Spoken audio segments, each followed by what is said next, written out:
So today I'm joined by Josh Whaley. We all call him the skipper. Bad joke. So anyways, we're having this discussion because Josh brought some things to my attention that I think need to get out to the public quickly and efficiently. We just had a meeting about this with the BOC. I think a really good one. Yeah, I do too. And so I want to just bring that discussion to this forum so we can get it out to folks quickly. And it regards basically the crabbing industry is being threatened right now, and we as a community we need to stand up. We need to protect the crabbers in the industry. And so, why don't you walk us through what the threat is that's being proposed right now against the fisheries? Sure. So we have a few extreme environmental groups. The Center for Biological Diversity, we shorten that to CBD. Okay. They're the headliner. Oceana would be the second one, and the Cetacean Society. CBD is primarily based out of San Francisco, Oceana out of Washington, D.C., and then I believe there's a Cetacean Society branch in Portland. Okay. So we have these out-of-state, if you will, influencers that are looking to play a major hand in managing our local fisheries and dictating their will to it. The crux of it is that they have petitioned the ODF&W Commission, who oversees our fishery, they're our regulators, to make some sweeping, fairly impactful and frankly fatal changes to our fishery that will deeply affect everyone involved in that fishery. So to give you an idea, crab, the harvesting of Dungeness crab, I mean, it's been a fishery that's been around for over 100 years now, in particular off the Oregon coast. I'm a third generation fisherman, so something my grandpa started back in the 60s. You want to dive into that for just a second, dad continued, so people understand who I am? Yeah, exactly. Let me tell you about me. Yeah. So my name's Josh Whaley, third generation fisherman. My dad is Todd Whaley, owner of the Miss Sarah, Miss Emily, and Prolific. I'm a employee of his, if you will. People like to catch on to my joke that when I talk about my father in the business sense, I call him by his first name. I call him Todd. There's a difference between my dad, the father, and Todd, my boss. Yeah. The third one is the Prolific, if I didn't mention that. That's the one that I run for crab season, the last 3 seasons. Spent plenty of time on deck for them. The 2 boats are named after my younger sisters, Sarah and Emily. And before you ask, there is no Mr. Josh. I've again jokingly relegated that to a piece of sporting equipment that we have that we keep in the shed at times. There's the Mr. Josh over there. That's my. Yeah. He didn't name that. I just kind of took that on. So that's who I am, and that's we're involved in the Dungeness crab fishery. We're involved in between the 3 boats. We're involved in the pink shrimp fishery in the summers. We take a boat to Kodiak, Alaska, to tender for salmon. And then the Miss Sarah is involved in the bottom trawl fisheries and the midwater fisheries off the Oregon coast in Alaska. Okay. So fairly wide experience, right? We're based in Brookings. We live here. We pay taxes here. We sponsor our local sports teams. We like to think that we're pretty well established in this community. I'm a third generation graduate of Brookings Harbor High School. My kids will be fourth. Yeah. And so, when things affect our industry as a whole, and when things come up on our radar as particularly detrimental, we feel a responsibility to take a leadership role in going to battle on that. in particular, things that we may find a way to survive. Several of although that would have its own challenges, several of our community members in the fishing family will likely not survive some of the changes that this petition is asking for. In particular, in Port Orford, and probably 60% of our harbor will likely just wipe their hands of it and say, "Let me out." Right.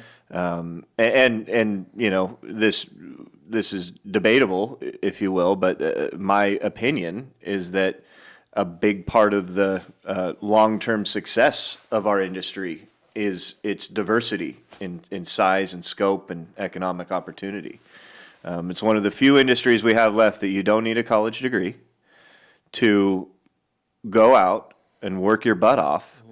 And you can start small and either get bigger in size or in scope in what you're capable of and in expanding to other fisheries. But at the end of the day, for Oregon in particular, crab is the backbone of our fishing industry. And if you strip that backbone, everything else struggles. Port infrastructure struggles. The tax base struggles. Frankly, ODF&W's budget struggles. We contribute tremendously to that. When we remove what is effectively the largest and most profitable section of our year in this particular fishery, what we have grown into the most profitable section of our year, you're effectively you're gutting it, Right. when you do these things. Yeah, and not only that, I mean, obviously, a lot of people don't quite appreciate, maybe it's been lost on a lot of people, that industry, particularly, like industry, like timber industry, fishing industry, things of that nature. One job in your industry generates 5 jobs in our community. Meaning, I believe that. oh yeah, no, it's Yeah. proven. Yeah. And so when we start talking about losing major portions of industry, it also means we are also essentially creating a downward spiral for the entire community, because what you produce is reflected in what's spent in our community, what's the whole nine. Yeah, it's we're very aware it's not just about us, right? We do feel that we're at the heart of that industry, Yeah. right? It starts with us. How much we produce and generate Right. then ripples to our marine stores, our property taxes, our fuel, suppliers, our distributors, the people that buy our crab, our restaurants, not just our crab, but seafood in general. Right. But that ripple effect of how things, how that, dollar, if you will, that we've generated, that we've made available to the business community, how that then filters out and affects everything around it. That environment is huge. It's almost immeasurable. It's tough. Yeah. But I'm just trying to portray the importance. It's not just about supporting guys on a crab boat and bringing Sure. in crab for people who can afford to buy. It's about supporting an industry that supports our community. Yeah. Because when you have all the crabbers, and the thing is it's just like timber. When you have to be where the trees are, you have to be where Sure. the fish are, and in this particular case, the crab. But where you have to be in those areas, that means you need all the things that support you. Yeah, absolutely. The fishermen need schools. They need doctors. They need all Yeah. the things. The same with the loggers. Yes. And that's what that is the foundational principles of community. And a lot of Absolutely. people do not quite understand that. Like I have a restaurant, but my restaurant is to serve the people who are creating things in the community. And so if there was nobody creating things in our community, there would be no need to have a restaurant to serve those folks. Yeah. Right? So,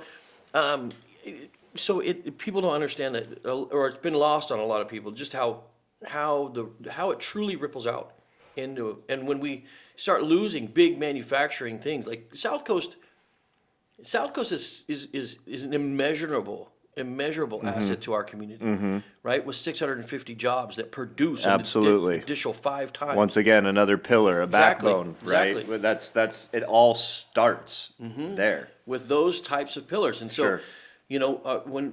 what drives our community is logging, fishing, and tourism. Right? Logging's been under threat forever. I mean, the only reason we are in a position where we are in our community with South Coast is because they were smart enough to purchase land. Sure. They weren't just going to rely on public land. But now you got fisheries being threatened. And when we talk about fisheries being threatened, can you be specific? What are they literally trying to achieve with their petition? Oh, trying to achieve that. Well, incentive is hard to say, right? Intent. Intent. Right. Right. But when you look at what are the actionable items within their petition that will directly affect you and you? So much easier to measure.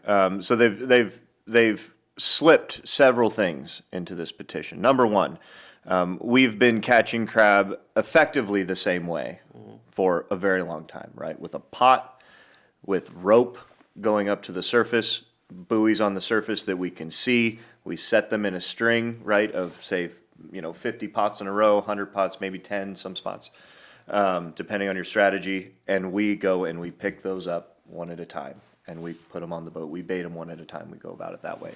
That's been the way we've done it for a long time, and it's proven effective and sustainable. Yeah. Over time, right? And cost effective. We catch these critters every year to the extent that we can't catch any. We can't find any more of them, and every year they reload. It's a right. beautiful thing, nature. Yeah. Of course, ocean conditions may make those harvest levels vary a little bit every year, but at the end of the day, we have a crab season every year. And so the proposals, in essence, are not only attempting to redefine our gear in and of itself, the primary piece of how we catch these bugs.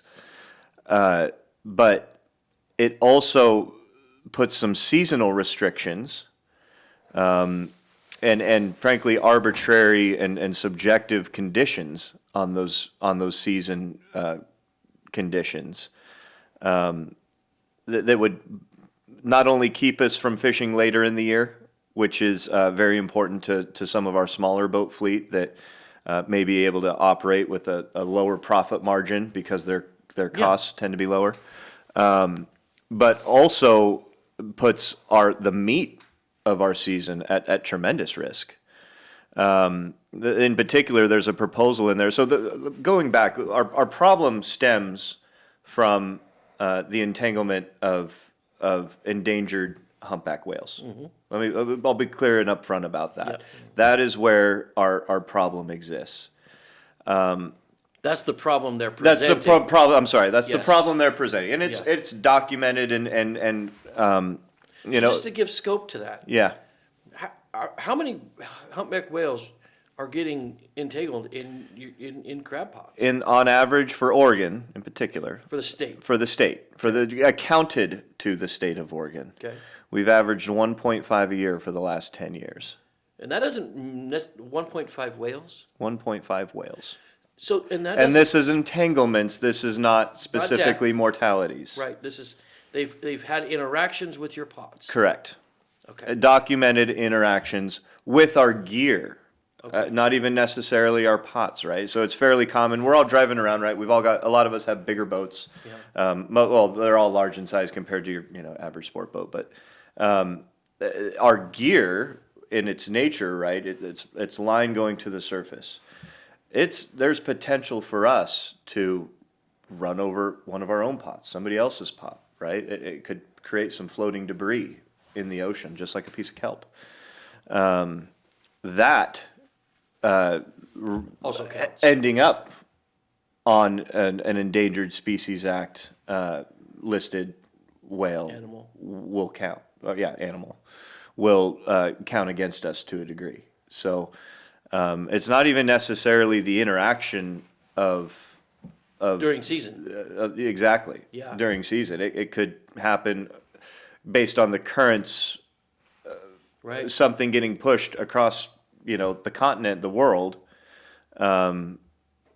ending up on something, getting a report in Australia or Mexico is actually a more recent case. And they say, well, this looks like it probably should be Oregon crab gear, so we're going to call Oregon and tell them, they have a problem. So that's the scope of what we're talking about. Now, to give you some scale, in my mind, we deploy as a fleet. We have about 311 or 315 active permits on the West Coast, in Oregon in particular. To give that context, that's 315 1,000. small Oh. businesses. Oh, yes. Right? Those are all individual permit owners in this fishery, right? Some of them are, very few of them are corporately owned by some of our plants, but fish processors. But primarily, they're guys like me and you, right? With those active permits, it adds up to about 100 to 120,000 individual pots that are deployed on any given year during the peak of our season, right? So when you break that down to the not to minimize it, but when you break that down to the number of entanglements we have, we're talking about, I compare it to manufacturing, right? In that we have a 0.99 or 99.999% success rate with a 0.00001 failure rate, if you will. Right. You could take any particular year. In our worst year, it's a 0.996, right? We had 4 in the last year, which is part of why this petition is in front of us today. So even in that case, we're talking 0.004%, which would be equivalent to the failure rate of aerospace engineering. So what this petition is asking of us is to essentially have a lower failure rate than Elon Musk has with spaceships. Yeah. Well, I mean, Kind of a wild thought when you put that comparison in there. for sure. Well, what in my head, what it's asking, what it's actually saying is, we want to remove the human and marine interaction altogether. Correct. Absolutely. That's what it's saying. Right, that's what it's saying. Now, our biggest issue at the moment, what puts us at risk of this actually becoming a reality, is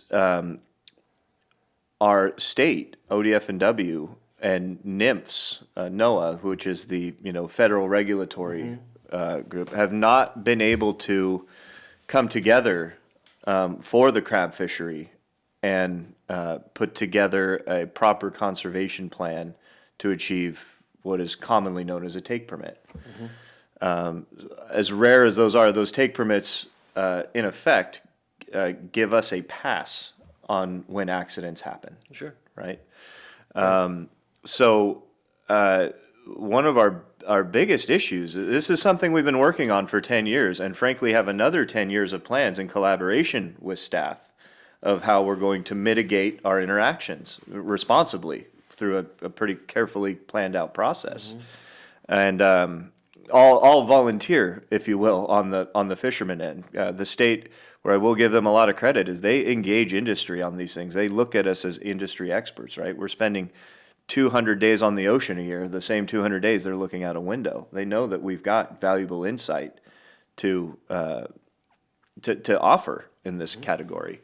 But frankly, there is a failure in process in that take permit has not been pursued or achieved.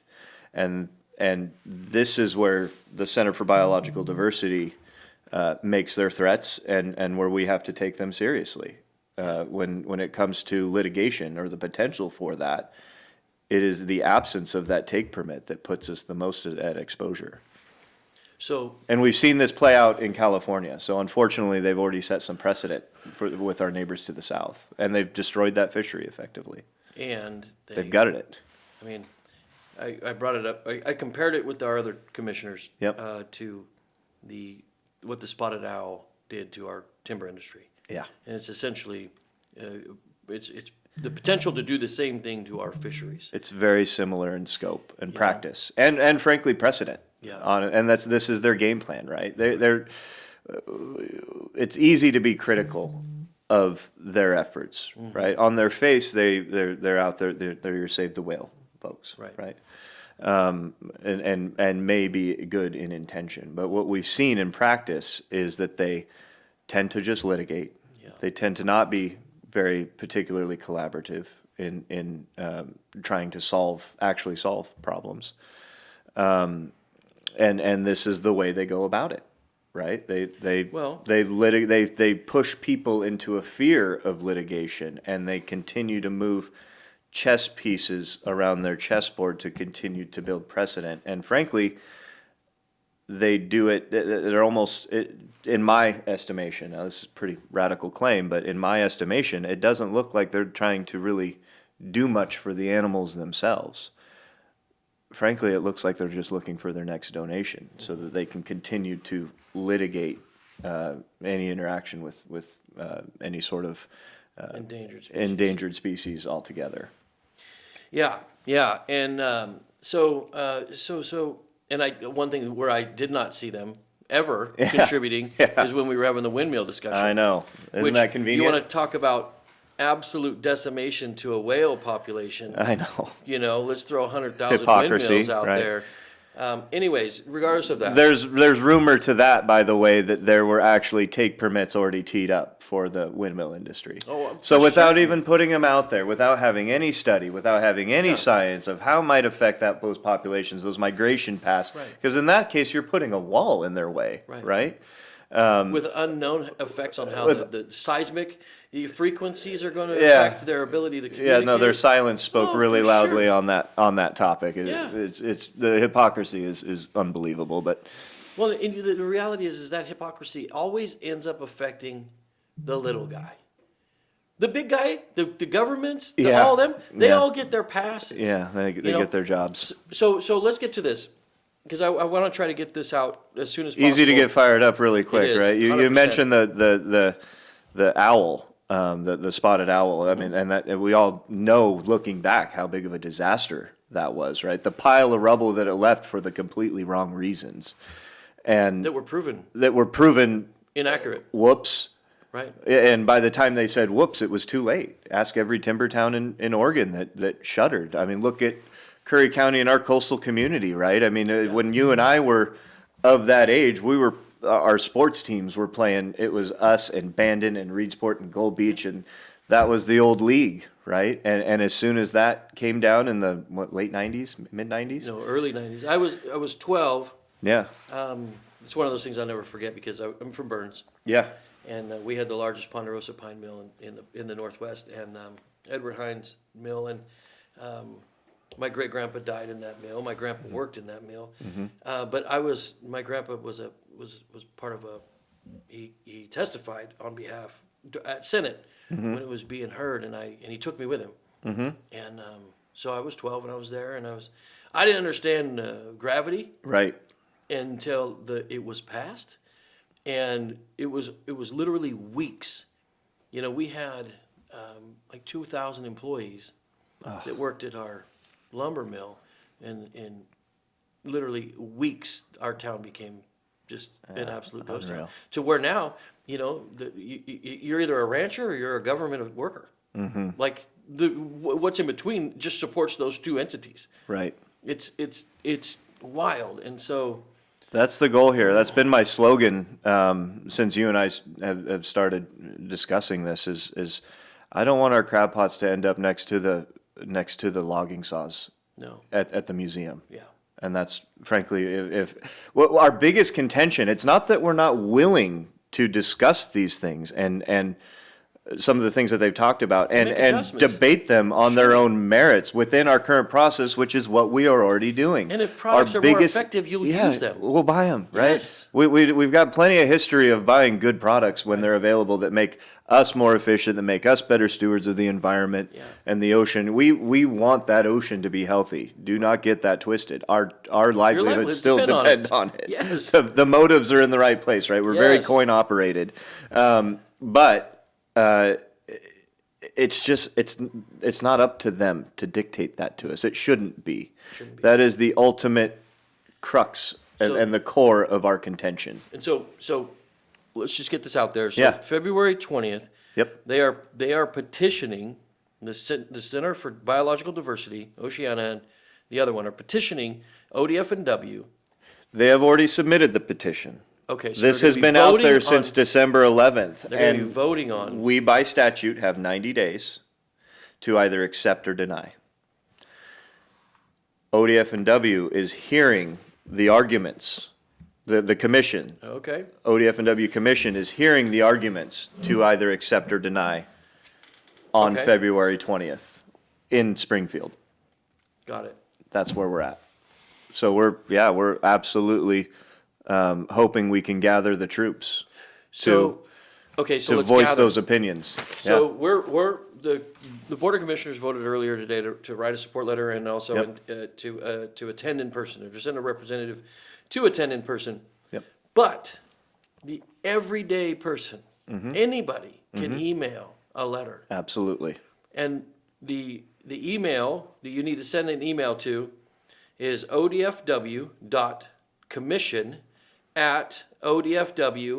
odfw.commission@odfw.oregon.gov. And we'll get this listed up there so that everybody can just hit the link or copy and paste it into your browser so you can email them directly. But we need them to be heard. Absolutely. That's what we need to be heard, because what these other groups are banking on is that we're too busy to even participate, and we need to show them that these things matter. And those letters will be read by the commission if submitted prior to February 16th. You want to show up, you're welcome to come. We're going to have Louis the Crab there, sponsored by our Oregon Dungeness Crab Commission. It's going to be quite the event of support, I believe. I believe we're going to have a huge conglomerate of fishermen there. All those that are involved in the crab fishery are going to be there. Excited to have the county with us in support there.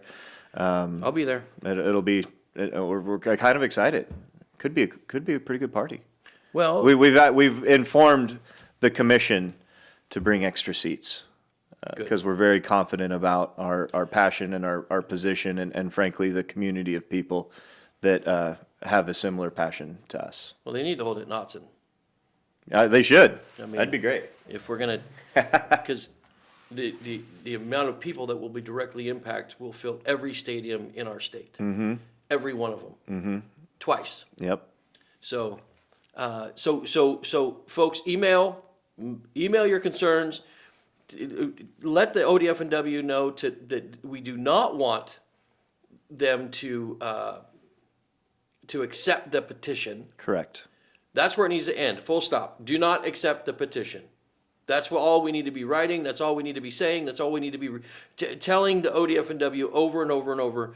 We as Oregonians do not have any desire to accept this petition. Correct. And you, as our state governed representatives, people who are paid by us taxpayers, need to listen. Absolutely. I don't know if I could put that a better way. We've acted in good faith up to this point, and will continue to act in good faith in addressing this issue responsibly with science-based management. That's the way we do things. And ODF&W's done a great job too. And they know that. Yeah. And so how that may not hold up in court is kind of a hard thing for us to understand. I mean, that's what we're trying to grapple with, is why, in what part are we? Number one, you can show that there are already studies that show that the population is growing at, I think you Yeah. reported 8% annually. 8% according to NOAA. So we have a thriving population that is back on its way of getting delisted. Unlike the spotted owl, which is already on its way to being extinct after measures were taken because they realized they were the wrong measures. Right. The timber wasn't the threat; it was the barred owl, right? It's a natural predator. However, so we have the whales themselves are on pace to be taken off or delisted at a rate of 8% a year. Yeah. We're talking about 1.5 whales having interaction with the crab pot that fuels $100 million industry. And To the fishermen. to the fishermen. Or that's Yeah, not that's including your ripple effects, right, right? that's- And just to give you a little insight into the economics of our own little small businesses, 45% on average of those wages, of that income, goes directly to our employees. So you're talking about not only a $100 million industry, but in last year's case, $45 million in direct wages, right? Money in To those people's 315 pockets. permits. To those- And their staff. Well, And and to everybody the, who to works the on that boat. 1,000 people that work on a boat. Yeah. Mhm. Right? Yeah. That's what you're putting, Right. one of the major things that you're putting at risk. Yeah. Yeah, well, we need to not be silent on this. So I want to get this out. Is there anything else you think is important for everybody to know? I don't think so. We do have a Oregon Coast Crabbers Association that is formed. This is where some of this organization is coming from, right? In advocacy. But at the end of the day, yeah, I mean, if you have questions, I don't know, make a sign. Go ahead, eat crab. Right? show us your support with your Yeah. patronage, Sure, if sure. if you will. But no, any sort of support for our industry is it's all welcome. Yeah. All right. Well, we'll get this out as soon as possible. We'll have the links in down below, and be heard. Take the 15 minutes to write the email to make sure that our fishermen are supported, and we value the industry that they provide. Thanks, Josh. Thank you. All right. Appreciate it. Yeah.